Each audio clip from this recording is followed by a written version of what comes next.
오늘 말씀 제목을 보시면 요셉 프로젝트의 끝을 향하여 라는 제목입니다. 창세기 41장 32절에서 37절 말씀입니다. 바로께서 꿈을 2번 겹쳐 꾸신 것은 하나님이 이 일을 정하셨음이라. 하나님이 속히 행하시리니 이제 바로께서는 명철하고 지혜 있는 사람을 택하여 애굽 땅을 다스리게 하시고, 바로께서는 또 이같이 행하사 나라 안에 감독관을 두어 그 7해 풍년에 애굽 땅의 5분의 1을 거두되 그들로 장차 올 풍년의 모든 곡물을 거두고 그 곡물을 바로의 손에 돌려 양식을 위하여 각 성읍에 쌓아두게 하소서. 이와 같이 그 곡물을 이 땅에 저장하여 애굽 땅에 임할 7해 흉년에 대비하시면 땅이 이 흉년으로 말미암아 망하지 아니하리이다. 바로와 그의 모든 신하가 이 일을 좋게 여긴지라. 아멘. 저는 예언적 설교가 참 좋습니다. 하나님께서 행하고 계신 일을 알게 되어지고, 알게 되어진 그 일을 하나님의 백성들, 하나님의 성도들과 나눈다고 하는 것이 큰 즐거움입니다. 저는 이런 설교들이 사실 즐거워요. 2015년에 제가 선포했던 설교들이 몇 편 있는데요. 제목이 정확하진 않습니다만 대략 이런 제목의 설교였던 것으로 기억합니다. 요셉들이 풀려나고 있다. 또 요셉 프로젝트 14년, 그리고 요셉의 곳간 등등 시간을 포함한 예언적 선포였기 때문에 이제 이 선포가 지금 어떻게 되었는지, 어떻게 진행되고 있는지를 살펴볼 필요가 있습니다. 아주 정직하게 살펴볼 필요가 있습니다. 예언적인 선포는 반드시 검증이 필요하거든요. 통합 요약하자면 대략 이런 내용들이었습니다. 첫 번째 주제는 요셉들이 풀려나고 있다라고 말씀드렸습니다. 요셉들이 풀려나고 있다. 이 시대의 요셉들, 2015년 그 해부터, 다시 말해 70번째의 희년부터 이 시대의 요셉들은 이 땅에 풀려난다고 말씀을 드렸습니다. 참고로 이스라엘은 하나님의 율법을 통해서 50년에 한 번씩 희년을 지켜라 라고 말씀하셨어요. 50년이 되면 무조건 그 한 해를 희년으로 선포하고 희년의 가치를 지켜야 되는 겁니다. 첫 희년, 첫 번째 희년이 언제냐면 가나안 입성하던 때입니다. 가나안에 입성한, 그러니까 기원전 BC 1416년, 이게 첫 번째 희년이었습니다. 그리고 다시 49년 뒤에, 49년이 지난 그 다음에 두 번째 희년을 지켰어요. 그런데 은혜의 해, 즉 희년이라고 하는 것은 갇힌 자에게 노임을 선포하는 그런 해입니다. 이사야서 61장 1절을 보겠습니다. 주 여호와의 영이 내게 내리셨으니 이는 여호와께서 내게 기름을 부으사 가난한 자에게 아름다운 소식을 전하게 하려 하심이라. 나를 보내사 마음이 상한 자를 고치며 포로된 자에게 자유를, 갇힌 자에게 노임을 선포하며. 아멘. 포로된 자에게 자유를, 갇힌 자에게 노임을 선포하는 그 해가 바로 희년입니다. 노예들을 다 풀어주고요, 땅을 원주인에게 다 돌려주고요, 그래서 가난한 자가 대물림하지 않도록 다시 출발할 수 있도록 기회를 주는 그 하나님의 선하신 계획이 율법 안에 있었던 거예요. 그 징조로 바로 이 말씀을 선포했던 그 해 2015년 8월 15일입니다. 오랫동안 감옥에 있었던 대기업 리더 한 사람이 풀려났습니다. 저는 그분을 6개월 동안 교도소를 방문해서, 물론 그쪽에서 요청해서 제가 갔습니다마는 만났고요, 기도도 해 주었습니다. 마지막 시대의 요셉들은 지금도 출현하고 있다고 저는 믿습니다. 성경에 나오는 요셉의 역할은 7년 풍년 때보다 7년 흉년 때에 더 큰 영향을 끼쳤다는 것을 기억해야 합니다. 요셉들이 출현할 수 있다 이 말입니다. 풍년 때에만 요셉이 등장하는 것이 아니고 흉년 때에도 요셉들이 더 출현할 수 있다 하는 말씀을 드리고 있는 겁니다. 여러분들도 요셉의 기름 부음에 동참하게 되기를 예수 이름으로 축복합니다. 하나님을 사랑하는 자녀들에게 재정적인 돌파는 하룻밤 사이에 일어날 수 있습니다. 아론의 지팡이가 죽은 지 수십 년이 된 죽어버린 살구나무 그 가지가, 지팡이로 쓰이던 그 가지가 하나님의 임재의 복궤 앞에 놓여졌을 때 하룻밤 사이에 살아나서 싹이 나고 잎을 틔우고 그리고 꽃을 피우고 열매까지 맺고 참 기적이 일어났죠. 하룻밤 사이에 몇십 년의 기간이 훌쩍 지나가 버린 것처럼 그러한 역사가 일어났듯이 하나님을 사랑하는 당신의 자녀들에게는 이런 저정적인 수직 상승의 역사가 하룻밤 사이에도 일어날 수 있다는 것을 기억하십시오. 소위 부의 이동을 이야기할 때 항상 등장하는 인물이 요셉입니다. 그는 하루 사이에 감옥에서 왕궁으로, 노예에서 제국의 실력자로 올라섰고요. 시쳇말로 완전한 흙수저에서 확실한 다이아몬드 수저로 수직 상승했습니다. 이 시대의 요셉들도 마찬가지입니다. 세상의 찌꺼기 같은 삶을 살았던 사람이 어느 날부턴가 세상을 움직이는 사람으로 변화될 겁니다.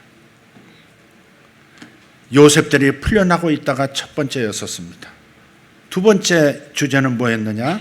요셉들은 목적을 가지고 풀려난다. 그렇게 말씀드렸습니다.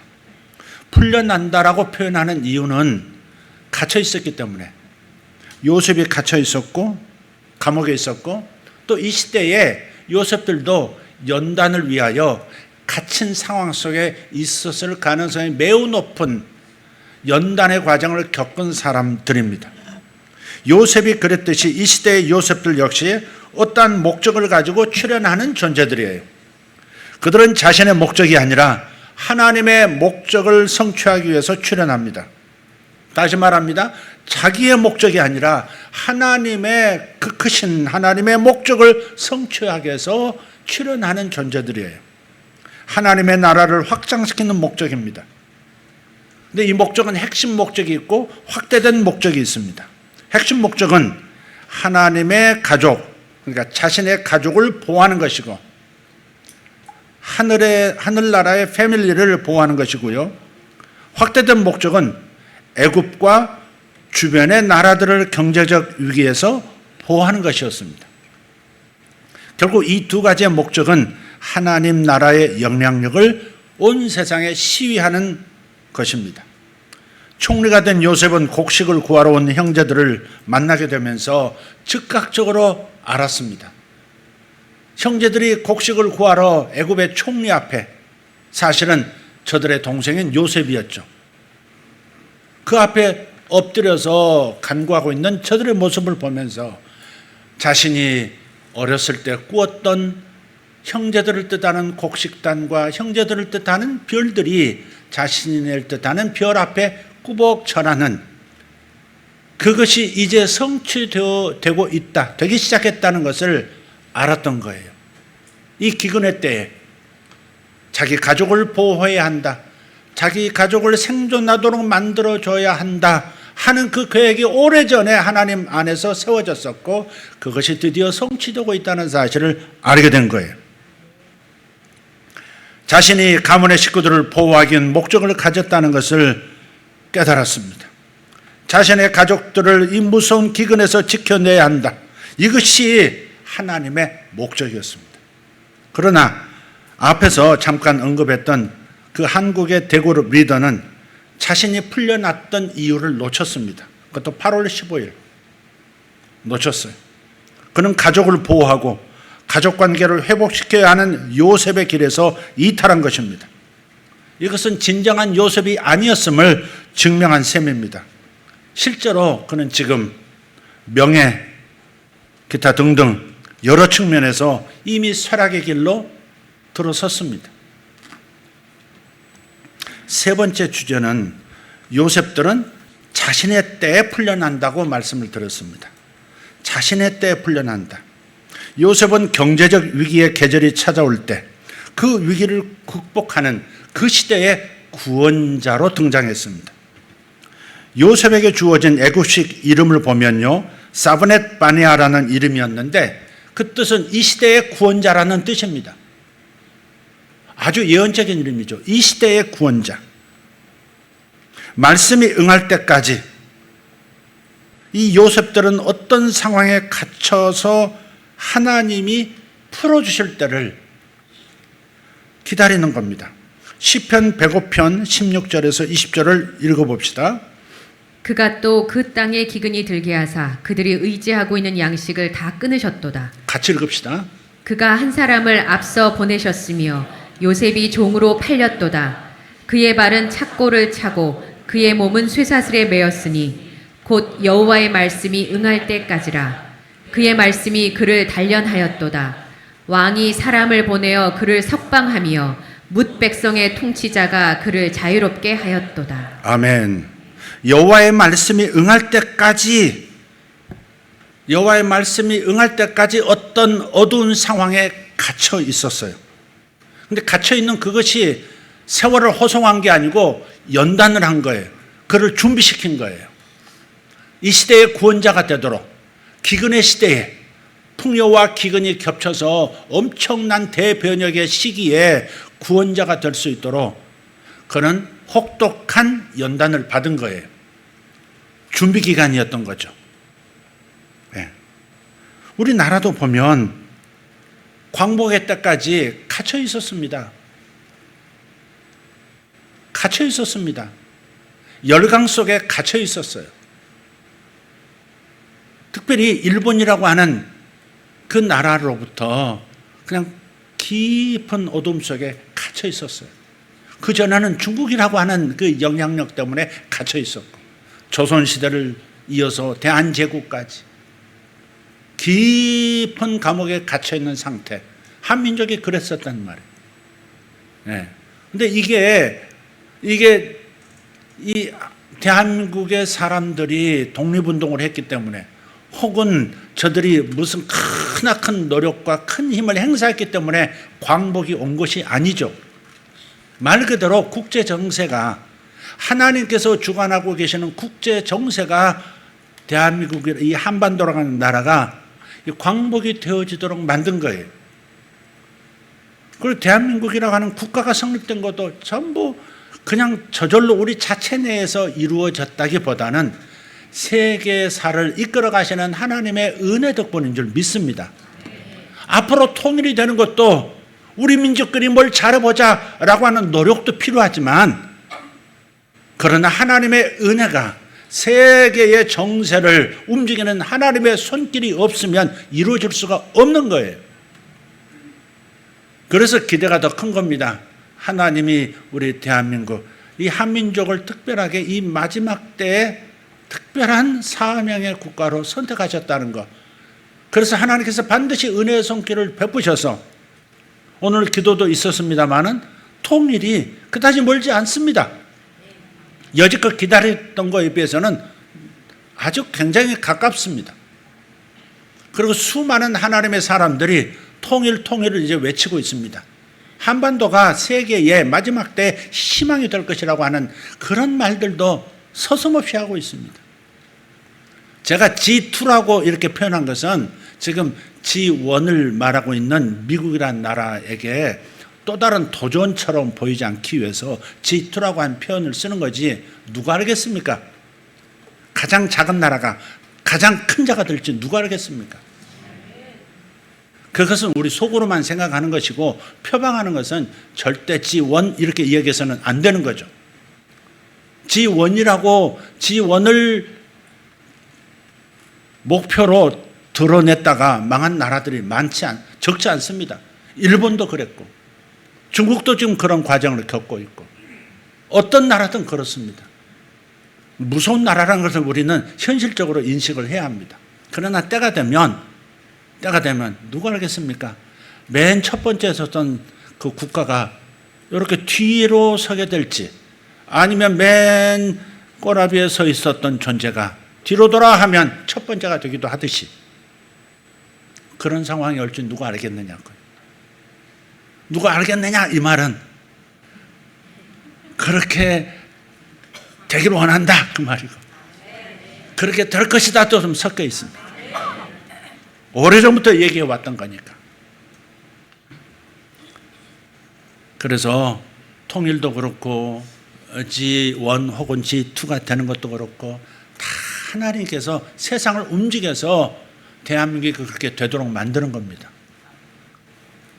만약에 북한하고 통일이 된다면 노동력과 자본이 만나는 이 상황 속에서 얼마나 큰 시너지 효과가 일어나겠으며 세상의 모든 돈들이 한반도로 몰려오는 역사도 있을 것이고, 지정학적으로 이제는 동서양을 함께 관리할 수 있는, 작게는 작은 범주로는 일본도 관리할 수 있고 중국도 관리할 수 있는 그러한 중요한 국가가 될 수 있다는 사실을 우리는 미리 생각하고 하나님의 사랑 안에서, 하나님의 선택하심 안에서 이런 자신감을 가질 필요가 있는 것입니다. 할렐루야. 여러분, 하나님의 은혜로 되는 거예요. 뭐든지. 개인의 일도 마찬가지입니다. 자식의 일에 매달려서 모든 에너지를 쏟아 부어도 그것이 과하면 안 됩니다. 오히려 하나님께 맡기고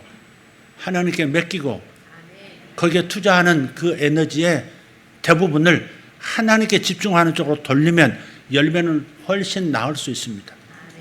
삶에서 끝으로 배우면서도 우리는, 근데 이런 얘기를 하면 또 그렇습니다. 자식에게 별로 관심도 없고 별로 돌봄의 어떤 지혜도 없는 사람들이 맞아, 주님께 내가 잘 보이면 자식을 띄우실 거야, 요렇게 그런 사람들이 또 달라붙습니다. 이런 메시지에. 이런 메시지는 지금 자식에게 몰두하고 있는 그 사람에게 지금 하고 있는 말인데, 균형 좀 잡으라고 말하고 있는데, 도무지 자식에게 제대로 된 지식과 지혜를 가지고 양육 못하는 사람들이 또 이런 메시지에 철썩 또 달라붙어 가지고 주님만 잘 믿으면 돼, 이렇게 또 해버리면 곤란한 상황이 되는 거죠. 여러분요, 우리도 노력은 해야 돼요. 우리도 노력은 해야 된다고. 통일의 노력, G2가 되기 위한 노력을 분명히 해야 합니다. 그러나 이를 성사시키는 분은 하나님이세요. 여러분, 닭이 알을 품으면요 21일째가 되면 병아리가 되잖아요. 그 속에서. 참 신기하잖아요. 달걀이 흰 단백질하고 노란 지방 덩어리가 그 흰 점 하나가 있고, 요게 사람 움직이는 병아리가 된다고 하는 게 놀랍지 않아요? 그런데 거기에 21일째가 되면 안에서요 나오려고요 톡톡 그 연약한 노란 부리로 톡톡 쳐요. 그 톡톡 두드리는 거 가지고는 달걀이 깨지지 않습니다. 껍질이 깨지지 않습니다. 근데 어미가 들어요. 이렇게 몸으로 들어요. 톡톡, 아 됐구나 하고서 본능적으로요 그 달걀은, 그 알은 바깥에서 어미가 그 강한 부리로 콱콱 쪼아서 쪼개줍니다. 안에서 톡톡 하면 바깥에서 콱콱 해서 쫙 쪼개준다고요. 그러면 다른 세상으로 나오는 거죠. 그런 거예요. 우리의 노력이라고 하는 것은 사실 이런 몸부림이고 신호음에 불과한 것이지, 실제로 문제를 해결하고 다른 차원으로 들어서도록 만들어주는 에너지는 없는 거예요. 그런 면에서 우리는 겸손해야 되는 거죠. 아멘? 겸손해야 합니다. 선교를 하더라도 미쇼데이란 말이 있어요. 사람이 선교하는 것 같지만 하나님의 선교라는 표현이 맞습니다. 하나님께서 선교하시는 거예요. 사실 사람이 몸부림하고 길을 열어보려고 하고 영혼들을 구원하려고 하는 것보다도 하나님이 친히 우리들의 그 몸부림, 수많은 선교인들의 몸부림을 보시고 친히 당신께서 역사해 주셔야 되는 거거든요. 지난번에도 잠깐 말씀드렸습니다는 요르단 사역이 좀 있었고요. 그 다음에 그 요르단 사역을 성공적으로 마친 그룹이, 목회자 팀들이 이제 레바논, 다음은 레바논에 이제 에너지를 쏟는다. 그러면서 저를 레바논으로 그 리더가 데리고 갔어요.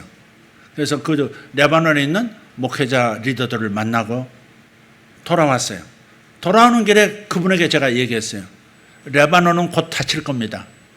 레바논은 곧 닫힐 겁니다. 오히려 요 북쪽 레바논으로 가는 것이 아니라 요르단 쪽에서 아래쪽 이집트를 통과해서 그 다음에 또 이렇게 남쪽으로 해서 위로 올라오는 사우디로 이렇게 올라오는 요 방향으로 진행이 될 겁니다. 저렇게 말씀을 했어요. 수년 전에요. 근데 그 말을 하고 일주일이 채 되기 전에 레바논의 공항에요. 공항 앞에서 엄청난 시위가 일어났어요. 그래서요, 온갖 타이어들 다 갖다가 쌓아놓고요, 불을 지르고요, 공항이 폐쇄되고, 그때부터 레바논이 닫혔습니다. 더군다나 헤즈볼라가 레바논을 장악했잖아요. 이란의 사주를 받는 헤즈볼라가 장악을 했어요. 그래서 그들의 경제라고 하는 것이 아주 반토막이 나고요, 웬만한 사람은 살 수가 없는 겁니다. 월급도 공무원도 제대로 못 받고요. 미국의 원조로 지금 겨우 버티고 있는데 그마저도 감당이 안 되고 있어요. 그러니까 우리가 뭔가를 하려고 몸부림하는 것은 좋은데 결국 이 일을 성사시키는 분은 하나님이시다라는 것을 기억하고 겸손해야 된다 하는 겁니다. 자, 그리고 말씀드렸어요. 말씀드린 게 아니라 이제 제가 본론을 얘기하려고 해요. 기후가 변하고 있어요. 계절의 순환이 아니라 봄에서 여름으로, 여름에서 가을로, 가을에서 겨울로라고 하는 자연적 순환의 논리가 아니고 이제는 기후가 변하고 있는 거예요. 기후 자체가 변해요. 기후가 변하면 봄이 여름이 될 수 있고요, 가을이 겨울이 되어버리고요, 전체가 겨울이 될 수도 있고 전체가 여름이 될 수도 있는 거예요. 기후가 변하고 있어요. 기존의 상식의 패턴에서 벗어나는 시즌으로 지금 들어가고 있는 거예요. 7년의 풍년을 말씀드렸어요. 2015년에 선포한 거 기억하실 겁니다, 우리 성도들은. 2015년부터 2021년까지가 7년의 풍년 기간입니다. 그건 이미 지나갔습니다. 지금은 7년의 흉년에 들어섰고 2022년부터 2028년까지 22, 23, 24, 25, 26, 27, 28 2028년까지가 흉년의 기간인데, 그런데 이 흉년의 기간의 절반에 가까워지고 있어요. 지금 2024년이잖아요. 22년, 23년, 24년이에요. 그 7년 흉년은 시작되었고, 그리고요, 표현 방식은 다른 사람들과는 좀 다르지만 제가 개인적으로 신뢰할 만한 이 선두주자 예언자들의 계절 이해와 일치하고 있어서 이 요셉 프로젝트 14년을 좀 정리하고요, 남은 시간을 어떻게 대비할 것인가, 이것을 지금 강조하기 위해서 다시 한번 이 말씀을 꺼낸 겁니다. 2022년 우크라이나와 러시아가 전면전이 발발했죠.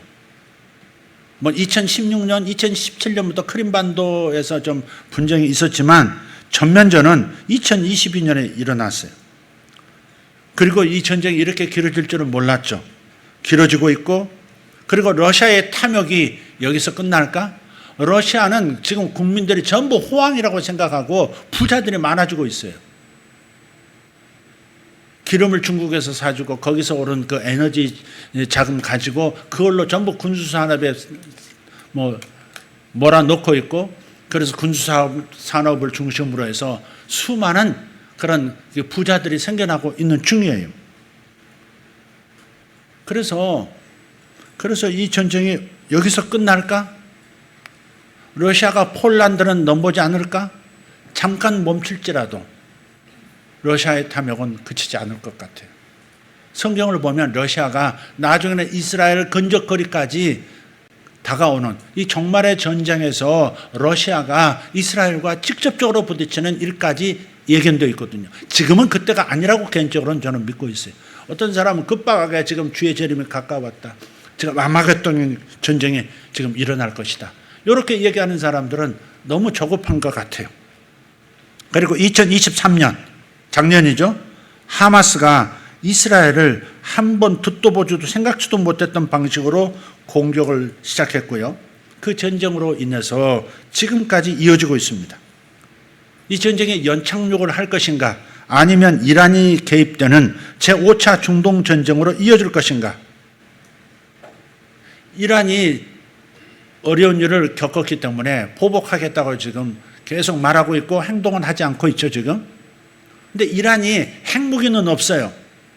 핵무기를 쓴다는 것은 망하는 길로 가기 때문에 쓰지도 못할 겁니다. 있다 할지라도. 그러나 핵무기에 준할 만큼의 타격을 줄 수 있는 무기들이 없을까요? 생각해 봐야 됩니다. 우리가 상상치도 못하는 무기들이 많이 지금 개발되고 드러나지 않았을 뿐이지 있습니다.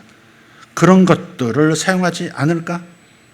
그래서 우리가 이스라엘의 안녕과 번영을 위해서 기도해야 합니다. 네, 전문가들은요, 이스라엘이 10년, 20년이면 소멸의 길로 들어간다고 내다보고 있어요. 정치, 경제 전문가들이. 뭐냐? 인구의 문제고요. 이스라엘 내부의 복잡성 때문에 그렇습니다. 놀고 먹는 사람들이 너무 많고요. 두 사람이 한 사람을 먹여 살려야 되는 상황이에요. 지금도.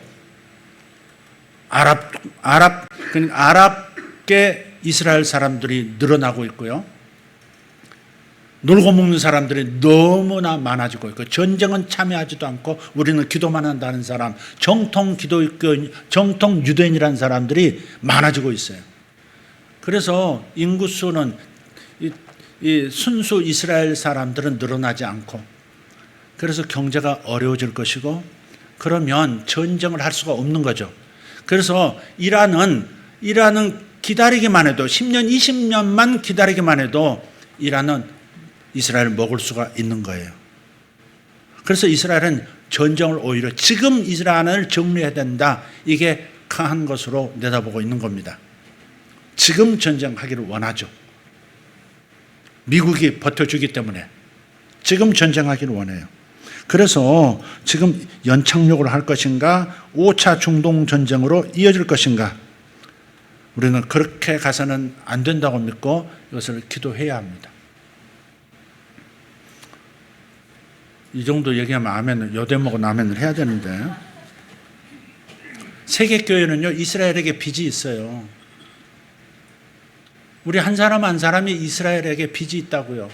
저들이 메시아를 오시게 했고, 저들이 다시 오실 메시아를 또 준비하고 있고, 저들이 성경을 우리에게 전달해 주었고, 저들이 우리에게 준 혜택이, 온 세계에 준 혜택이 너무나 큰 겁니다. 그래서 이스라엘을 세계의 이런 흘러다니는 그런 시각에서 보지 말고 성경적 시각에서 빚을 준 그들에게 은혜를 갚는 그런 국가가 되기를 바랍니다. 할렐루야. 그래서 지금 이 중동의 5차 전쟁으로 갈 것인가 하는 문제, 이 부분은 우리가 기도 안에서 승리를 해야 될 것 같습니다. 누적된 이 경제적 흉년, 아마 전문가들은 다 알고 있지 않을까 싶어요. 대략 짐작하지 않을까 싶어요. 누적된 경제적 흉년, 여기 3년 반 동안에 2022년부터 지금 3년 차 되는 이 흉년의 전반부에 굉장히 어떤 시한폭탄 같은 것들이 잘 누적이 되어 있단 말이에요. 그것이 세계적 폭발이 되려면 어디에서 시작될 것인가?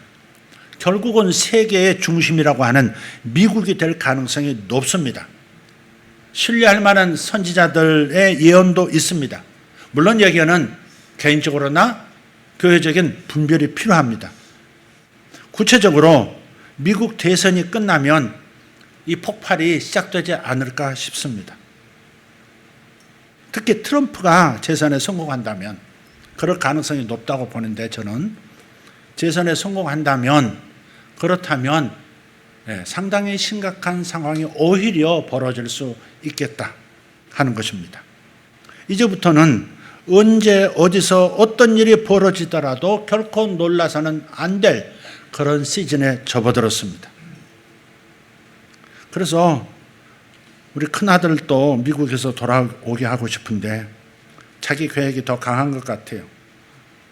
계절이 바뀌는 수준이 아니라 기후가 바뀌는 수준인데, 1등, 2등, 3등이 바뀌는 그런 계절이 오고 있는데, 그런 기후가 바뀌는 수준인데 우리 아들은 오히려 영주권 신청하고 지금. 그래서 저는 이사야 60장 4절을 붙들고 기도를 시작했습니다. 혹시 궁금하십니까? 궁금하다고 얘기해 주세요. 이사야 60장 4절. 내 눈을 들어 사방을 보라. 무리가 다 모여 내게로 오느니라. 내 아들들은 먼 곳에서 오겠고 내 딸들은 안기어 올 것이라. 이건 내가 읽어야 돼. 거기서 읽어야 될 게 아니야. 내 눈을 들어 사방을 보라. 무리가 다 모여 내게로 오느니라. 내 아들들은 먼 곳에서 오겠고 내 딸들은 내 딸들 며느리들 먼 딸들 안기어 올 것이라. 이렇게.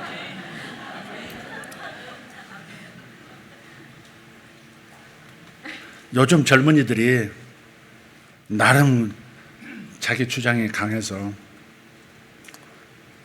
교회를 정하는 것도 각자 자기가 정하는 그런 경향이 있는 것 같아요.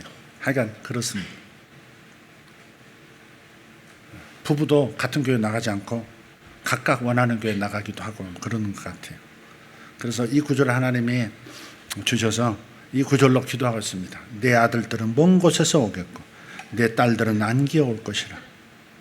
이건 이스라엘의 그 회복을 예언하는 구절이긴 하지만 이것을 개인적인 레마로 하나님께 주셨다. 그렇게 이해하시면 되겠습니다. 목사님 가족에 대한 예언이 성경인데 여러분 아주 푼수입니다. 네. 그래서 이제 또 다른 주제로 넘어가겠습니다. 커다란 경제적인 변동이 올 때를 주목하셔야 합니다. 세계 정치는 경제를 따라가고 있거든. 돈의 흐름을 따라가고 있는 거예요. 트럼프가 달러의 가치를 주장하고 기타 등등 다른 어떤 제3의 어떤 통화 수단을 막 멀리하고 싫어하고 그랬었는데 요즘 좀 기조가 바뀌었어요. 보니까 어디선가 발표할 때 보니까 그런 것들은 지금 돈의 흐름이 달라지고 있기 때문에 그렇다고 봅니다. 그러니까 달러가 세계를 움직일 수 있는 기축통화인데 미국을 가지고 있다 이 말이죠. 그래서 달러로 세상을 움직이기가 어려우면 갈아탈 수도 있다는 것도 생각해야죠. 많은 분들이 이미 얘기하고 있고요. 경제 종말론자들은 더더욱 얘기하고 있었습니다. 제가 음모론 같은 것, 좀 이렇게 어두운 종말론 같은 거 싫어하는 거 여러분 아시죠? 아주 싫습니다. 저는 666 가지고 자꾸 얘기하고 세상이 곧 망할 것처럼 얘기하는 거 아주 싫어하는데, 그런데 지금은 기후가 바뀌고 있다는 것을 저도 느끼고 또 그렇게 같은 영으로 이렇게 인식하고 있는 분들이 많아지고 있고, 그건 하나님의 사람들, 세상 사람들이 아니고 하나님의 사람들이 그렇기 때문에 제가 이 부분을 이제는 다뤄야 될 것 같다는 정말 그런 계절이 오고 있다. 이미 2015년에 7년 풍년과 7년 흉년이라고 하는 요셉의 이야기가 이 시대에 지금 적용되고 있다는 것을 선포했기 때문에 이 부분은 지금 얘기할 수밖에 없는 거예요. 제가 먼저 이사야서 60장 2절을 이 예언의 말씀을 읽어보도록 하겠습니다. 보라, 어둠이 땅을 덮을 것이며 캄캄함이 만민을 가리려니와 오직 여호와께서 내 위에 임하실 것이며 그의 영광이 내 위에 나타나리니. 어둠과 빛이 같이 나타나죠. 지금 한 구절 안에서 어둠과 빛이, 킹 제임스 번역본은 어둠이 땅을 덮을 것이며 그 어둠이 더해져서 만민을 가린다, 그렇게 표현되어 있거든요. 어둠이 더 짙어진다 그래요.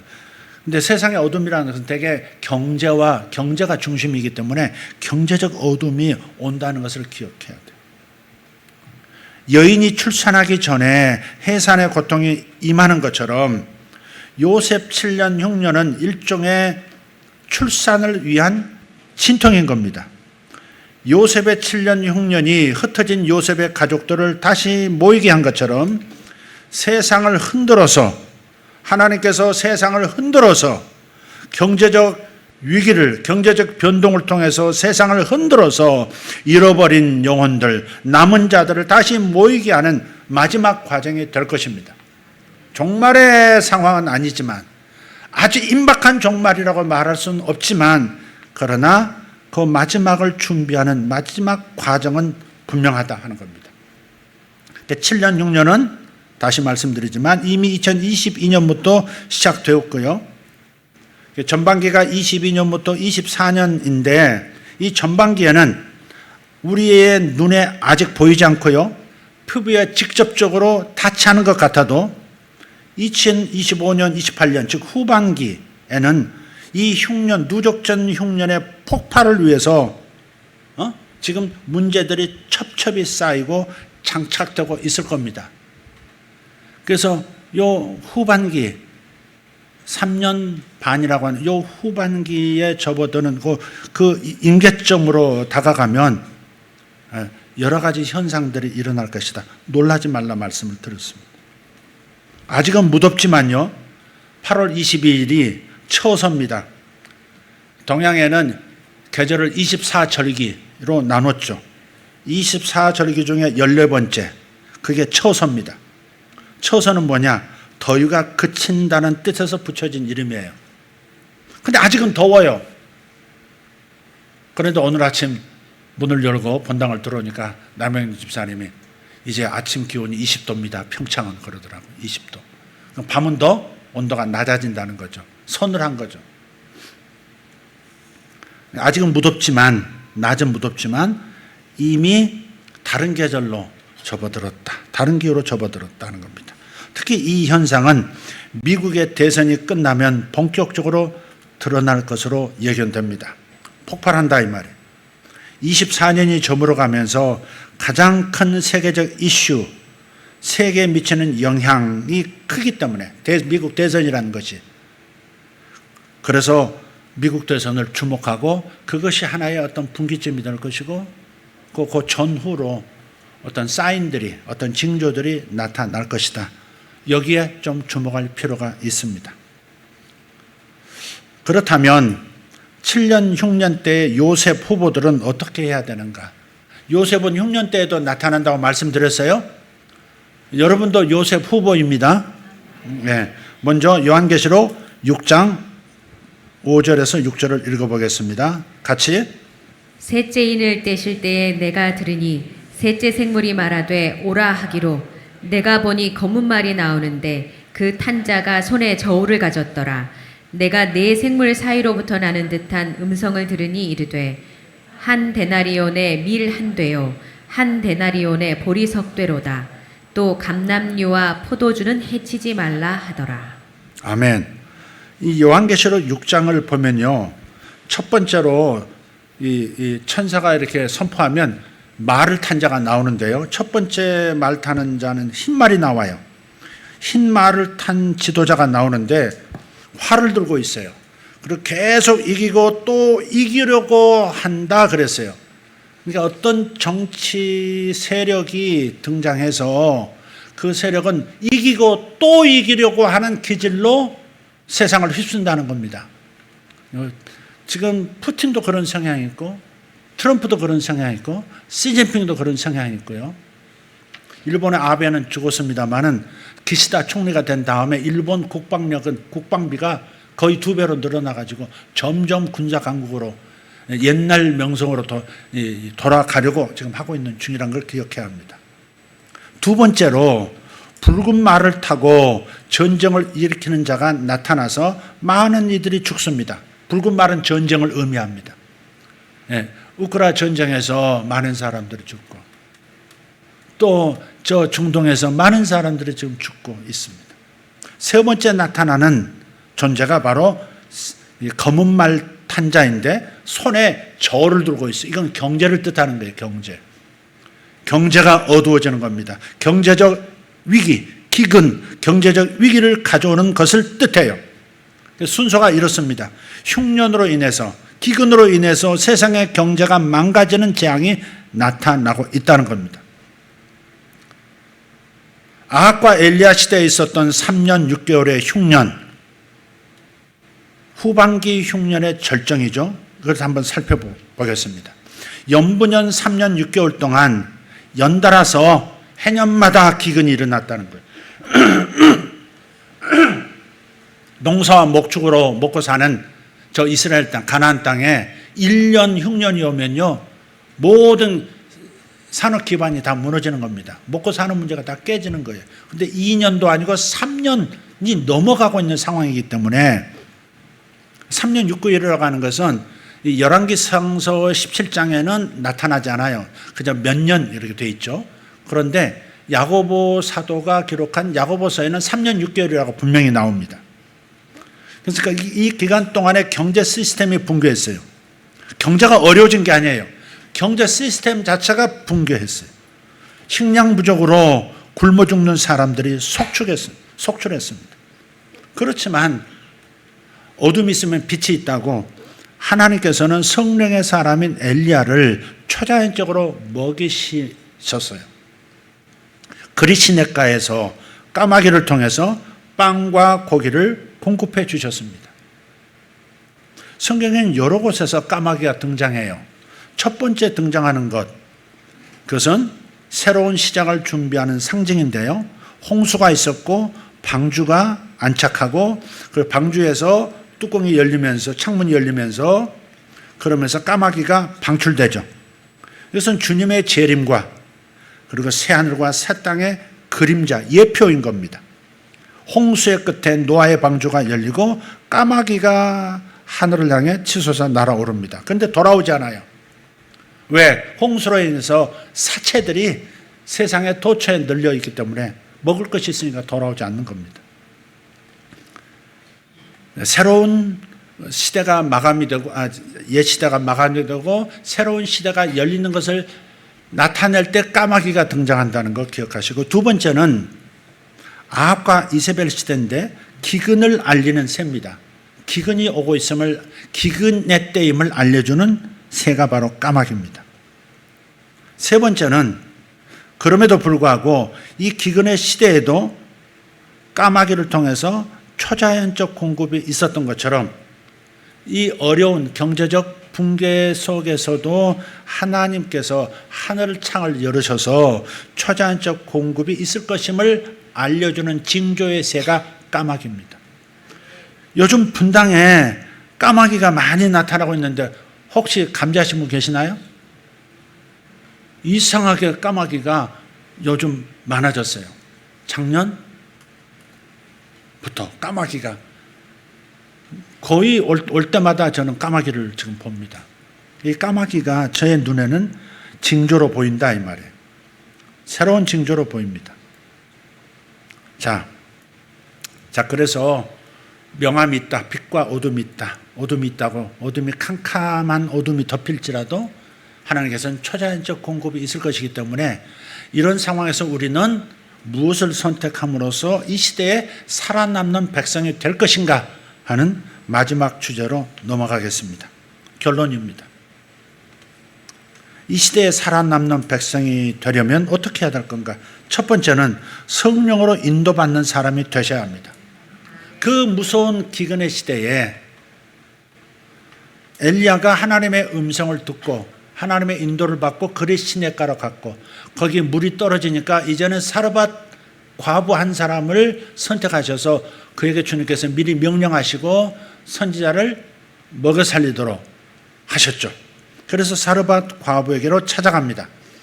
사르밧 과부도 하나님의 지시를 받았고 그래서 마지막 남은 음식이지만 만들어서 과감하게 선지자에게 먼저 드림으로써 그럼으로써 그 기근이 남아있는 기간 내내 가루통에 가루가 떨어지지 않고 기름병에 기름이 떨어지지 않는 초자연적 축복으로 생존할 수 있었습니다. 자, 그래서 성령으로 인도받는 사람이 되셔야 돼요. 그러려면 여러분 기도하셔야 돼요. 말씀을 들고 기도하셔야 돼요. 그럼 성령이 가르쳐 주시는 거 있을 거예요. 너는 이렇게 반응해. 이런 상황이 올 때 이런 메시지, 이런 설교도 있었는데 이 상황에서 너는 이렇게 반응해. 너는 이렇게 적용해. 라고 하는 구체적인 여러분만의 메시지를 받고 성령의 인도를 받고 여러분이 생존하셔야 된다 이 말입니다. 두 번째는 하늘에 심어서 초자연적으로 거두는 사람이 되시려고 하셔야 합니다. 아껴야 합니다. 기근의 때는 아껴야 돼요. 돈도 아껴야 됩니다. 아껴야 하지만 인색해져서는 안 됩니다. 엘리야가 한 말을 보십시오. 사르밧 과부에게. 그 가혹한 현실 속에서 마지막 전병을 만들어서 아들하고 나눠 먹고 이제 굶어 죽으려고 이게 마지막 최후의 만찬을 하고 있는 그 여인에게 그렇게 말하지 않습니까? 내게로 먼저 가져오라. 열왕기상 17장 3절입니다. 내게로 먼저 안다. 그러나 내게로 먼저 가져와서 나로 먹게 하고 그 다음 너와 내 아들이 먹으라. 이렇게 말해요. 마지막 식사인데 요거 먹으면 없는데 분명히 약속을 하죠. 그 다음에 너와 내 아들이 먹으면 된다. 라고 말씀함으로써 그 다음을 보장해 주시는 거죠. 심은 것이 반드시 거두게 된다는 말을 하고 있는 거예요. 그래서 우리가 지금 저쪽 쇠마을 엔젤솔 인테리어 이제 뭐 리모델링 하고 있는데 시작을 할 건데 약 1억 6천에서 2억은 들어간다고 말씀드렸잖아요. 그렇게 준비가 되어 있지는 않아요, 돈이. 그러니까 아껴야 되는데 아껴야 됨에도 불구하고 더 심으라는 감동을 주시는 거예요. 왜? 그게 필요하니까. 내게 필요한 것이 있으면 우리 교회가 필요가 있으면 우리 교회가 더 심어야 하거든요. 그래서 긴박한 선교사들, 긴박한 사람들에게 더 나눠줘야 되는 겁니다. 심는 겁니다, 저는. 다행히 우리 장로님들 재정부에서 제가 선택하는 이러한 먼저 심어야 된다는 것에 대해서 동의해 주시고 지지해 주시기 때문에 제가 할 수 있습니다만 심지 않고 거두려고 하는 것은 나쁜 심보죠. 하나 심어서 30을 거둘 수도 있고 100을 거둘 수도 있고 60을 거둘 수도 있다는데 어떻게 심지 않을 수 있겠습니까? 먼저 심는 게 당연하죠. 거두고 싶은 사람은 심어야 되는 거죠. 아멘? 그러니까 우리가 이 사고방식에서 좀 패러다임 시프트가 일어나야 돼요. 희소성의 사고방식에서 풍요로운 사고방식으로 변화되어야 합니다. 희소성이라는 것은 세상의 자원은 한계가 있어. 그러니까 더 모아고 더 움켜쥐어야 되고 더 내놓지 않아야 되고 이렇게 생각하는 거예요. 지금 우리 모여있는 이 10사람에게 8조각으로 나눠진 피자가 지금 주어졌는데 먼저 집어야 내가 뭐 살 수 있어 라고 하는 그 개념이 있잖아요. 자원의 한계. 그래서 내가 움켜쥐고 내가 먼저 선점해야만 살아남을 수 있다고 하는 사고방식이 세상의 사고방식인 거예요. 그러나 하나님은 무한리필이 가능한 풍요로운 세상이라고. 하나님 나라에는 부족한 게 없죠. 아멘? 뜻이 하늘에서 이루어졌다고 했어요. 이 땅에 필요한 모든 것들이 하늘에서 이루어져 있는 겁니다. 이루어진 그것을 우리의 현실로 가져오려면 내가 희소성의 가치 위에서 경제활동하는 재정을 관리하는 이 마음에서 풍요로움이 기다리고 있다는 이 사고방식으로 전환을 해야 여러분이 심을 수 있는 사람이 되는 것이고 이 기근의 때 경제적 붕괴에 가까운 이런 세상의 혼란 속에서 살아남을 수 있는 거예요. 오히려 요셉처럼 더 번성할 수도 있는 줄 믿습니다. 그래서 하나님과 사람들을 향한 사랑의 마음, 사랑의 영으로 채우도록 하셔야 합니다. 그러니까 옛 사고방식, 나를 위한 부의 이동에서 새로운 사고방식, 형제들을 위한 부의 이동으로 전환되도록 또 하셔야 합니다. 희소성의 가치에서 풍요로움의 가치로 사고방식이 변해야 되는 면도 있지만 나를 위한 부의 이동이 세상 사람이 주장하는 끌어당김의 법칙이니 뭐니 자기 개발을 통해서 세상의 부를 내게로 모아야 된다 말하는 거거든요. 결국 자기 부여거든요.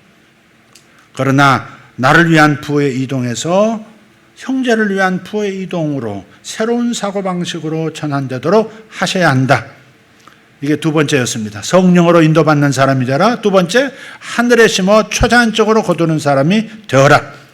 자, 세 번째는 자원을 아끼고 비축하는 사람입니다. 그런 사람이 되어야 돼요. 절제하는 마음이 훈련되어야 합니다. 뭐든지 내가 원하는 대로.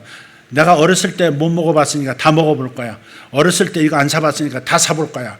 이런 식으로 사는 사람들 되어서는 안 됩니다. 우리가 가난할 때 못 먹어봤지, 가난할 때 못 누려봤지, 이제 많이 누려야 돼. 이렇게 사고방식을 가져서는 안 되는 거죠. 절제해야 합니다. 그리고 비축해야 합니다. 여러분 투자를 하시더라도 이제는 일반적인 투자가 아닙니다.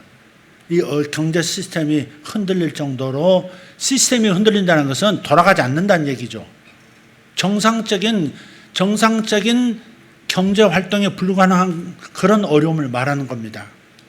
그러면 일반적인 투자를 투자를 해서도 안 돼요. 투자를 예를 든다면, 예를 들어 지금 부동산 투자를 한다든지 뭐 주식에 투자한다든지 이런 것들도 이제는 굉장히 조심스럽게 하더라도 굉장히 조심스럽게 균형을 맞추어서 자기 포트폴리오를 관리해야 되는 시즌이 온 겁니다.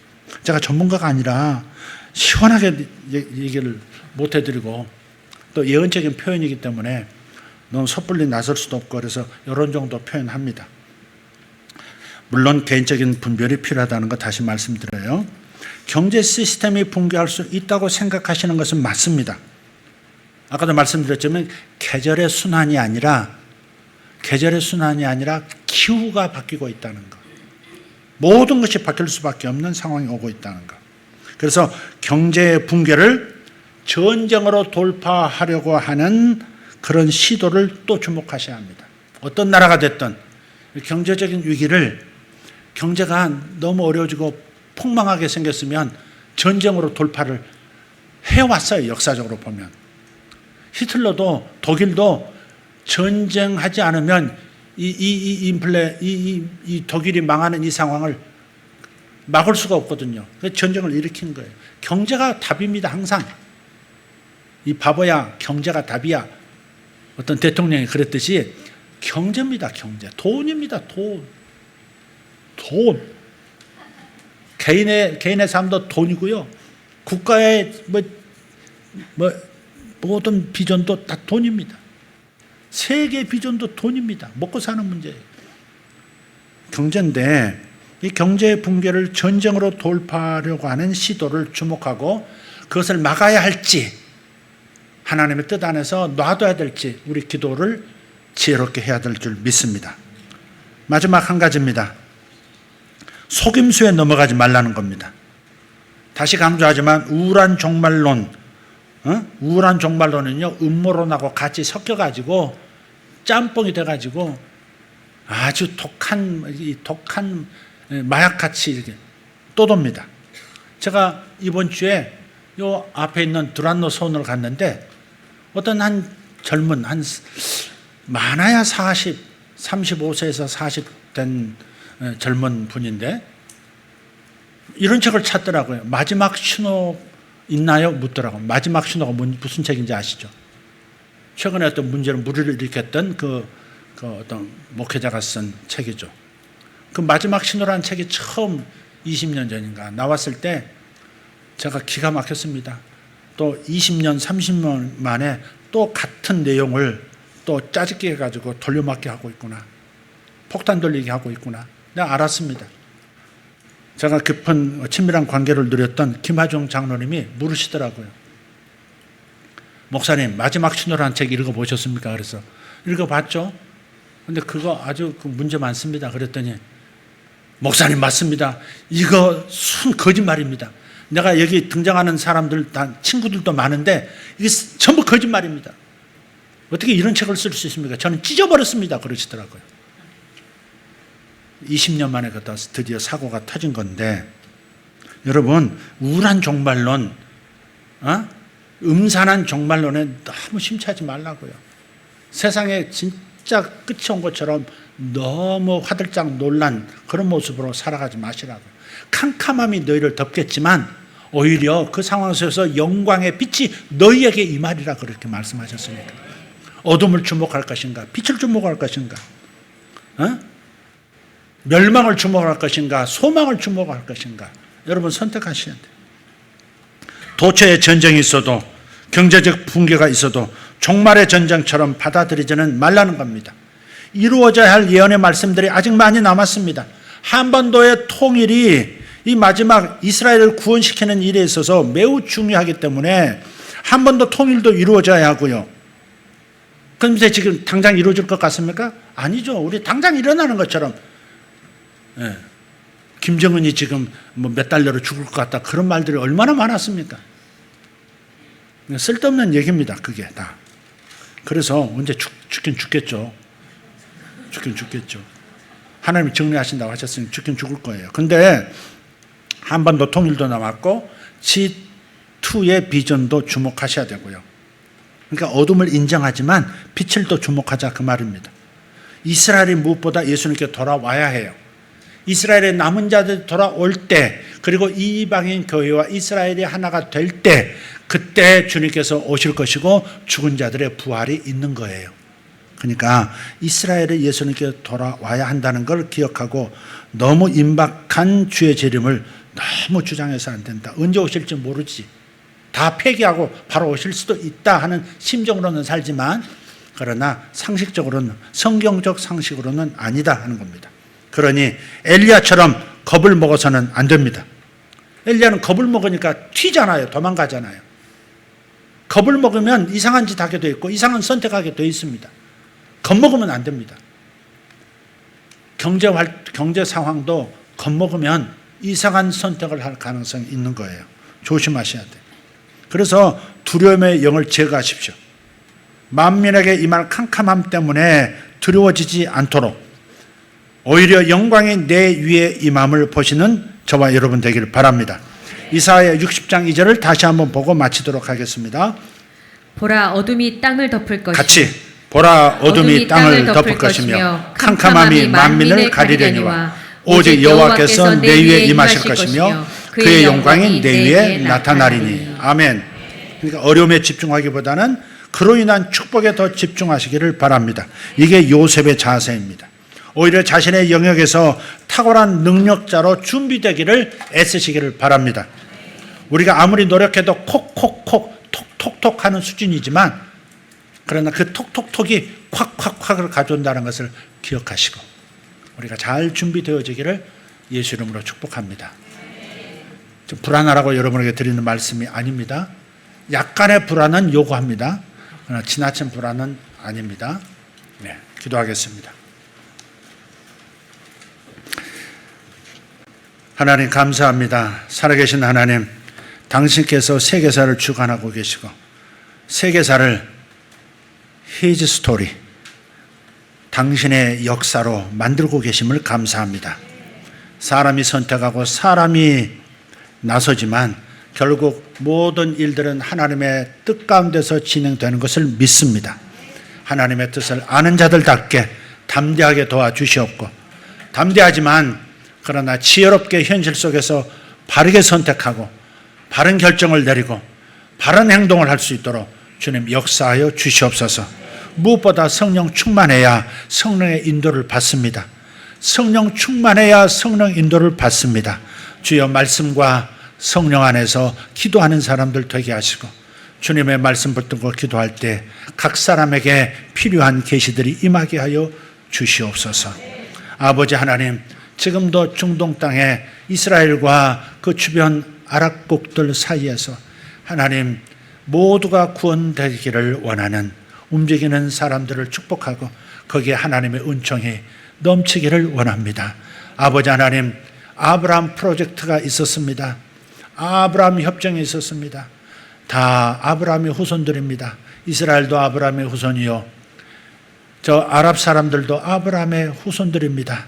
하나님 갈라져 형제끼리 싸우고 있지만 결국 형제임을 인식하고 서로 연합하는 마지막에 준비자들 되게 하여 주시옵소서. 믿습니다.